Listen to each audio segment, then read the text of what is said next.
اِنَّا أَعْطَيْنَاكَ الْكَوْثَرَ، اے محبوب ہم نے آپ کو کثرت عطا کی، شمار نہیں کر سکتے، گن نہیں سکتے،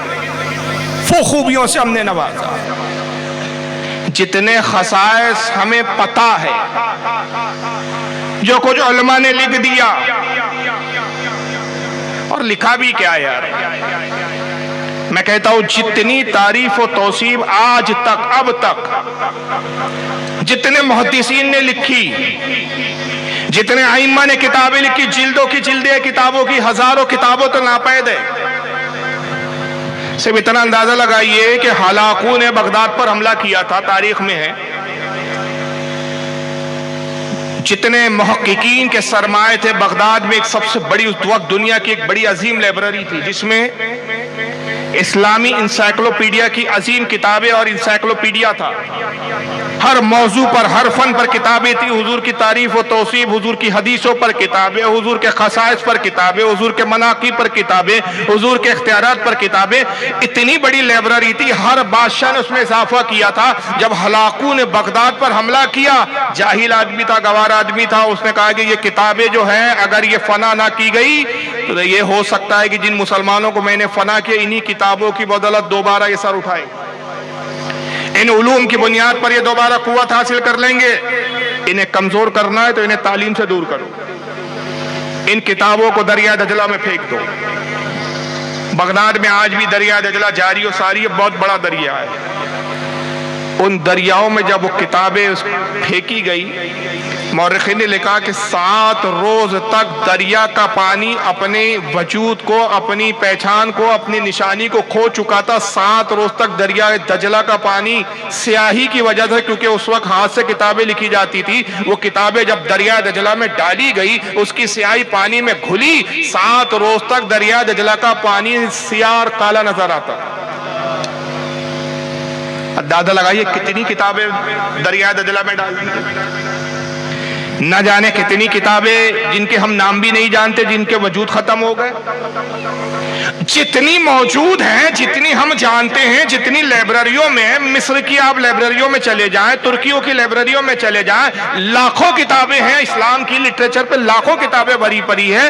جن کو ہم پورا پڑھنا بھی چاہیں تو زندگی ہماری ختم ہو جائے، لیکن ہم اس لٹریچر پر احاطہ نہ کر سکے، پورا نہ پڑھ سکے۔ جتنی تعریف و توصیف لکھی گئی، لکھی جا چکی، لکھی جائیں گی، ساری تعریف و توصیف کو ایک پلے میں رکھ دو، اور خدا کی قسم صرف حضرت حسان کے، صحابی رسول کے اس ایک شعر کو، اس ایک نعت کے اشعار کو ایک پلے میں رکھ دو، ان کے اشعار تمام تعریفوں پر وزنی اور بھاری ہے۔ بے شک بے شک، سبحان اللہ۔ اور اس کی وجہ کیا ہے، کیوں بھاری ہے؟ ہم نے حضور کی تعریف کی، کرم فرما دے کہ مجلس میں تشریف لے آئے، ضروری نہیں ہے کہ ہر مجلس میں آئے۔ ہمارا عقیدہ ہے کہ حضور حاضر و ناظر ہے، مگر حاضر و ناظر کا یہ مطلب نہیں جو غیر دھوکہ دیتے کہ ہر جگہ ہے۔ کیا ایک احمق ہے، مر گیا اور مر کر مٹی میں مل چکا ہے، اب تو اللہ جانے کون سے دہتی ہوئی آگ میں ہوں گا، طاہر گیابی صاحب نام تھا ان کا۔ وہ مذاق اڑاتے ہوئے ایک جلسے میں اس نے کہا تھا کہ دیکھو میری کرسی کے نیچے تو نہیں ہے، ہر جگہ حاضر ہے تو میری کرسی کے نیچے تو نہیں ہے۔ غلط ترجمانی کرتے ہیں، غلط فہمیاں پیدا کرتے ہیں، ہمارے عقیدے کچھ اور ہوتے ہیں، عوام کو گمراہ کرنے کے لیے بتائے کچھ اور جاتے ہیں۔ ہمارا عقیدہ یہ کہ حضور حاضر و ناظر ہے، اس کا یہ مطلب نہیں ہے کہ ہر جگہ ہر وقت حاضر ہے۔ ہمارا عقیدہ صرف حاضر ہونے کا نہیں ہے، ہمارا عقیدہ ناظر ہونے کا بھی ہے۔ جو جاہل قوم ناظر کا مطلب نہ سمجھی، وہ کیا ہمارے عقیدے کی ترجمانی کرے؟ ہم حاضر نہیں کہتے، ہم کہتے حاضر و ناظر ہے۔ مصطفیٰ حاضر بھی ہے، ناظر بھی ہے۔ کیا مطلب؟ جہاں بھی آپ حاضر ہے تو جس جگہ ہے وہاں حاضر ہے، جہاں حاضر ہے وہاں سے پوری کائنات پر ناظر ہے۔ کسی شخص نے، میں نام نہیں لیتا، اعتراض کیا تھا بمبئی کی سرزمین پر، نیٹ پہ وہ تقریر میری ڈلی ہوئی ہے، برجستہ اعتراض تھا، میں نے برجستہ جواب دیا تھا۔ سوال و جواب کے سیشن ہوتے ہیں میرے اکثر پروگرامات میں۔ اس نے کہا آپ کہتے ہیں کہ رسول اللہ ہر جگہ حاضر و ناظر ہے، جب معراج پر گئے تو جب حاضر و ناظر ہے تو معراج پہ جانے کی ضرورت ہی کیا تھی؟ بھائی حاضر و ناظر ہے تو یہاں بھی ہے، آسمانوں میں بھی ہے،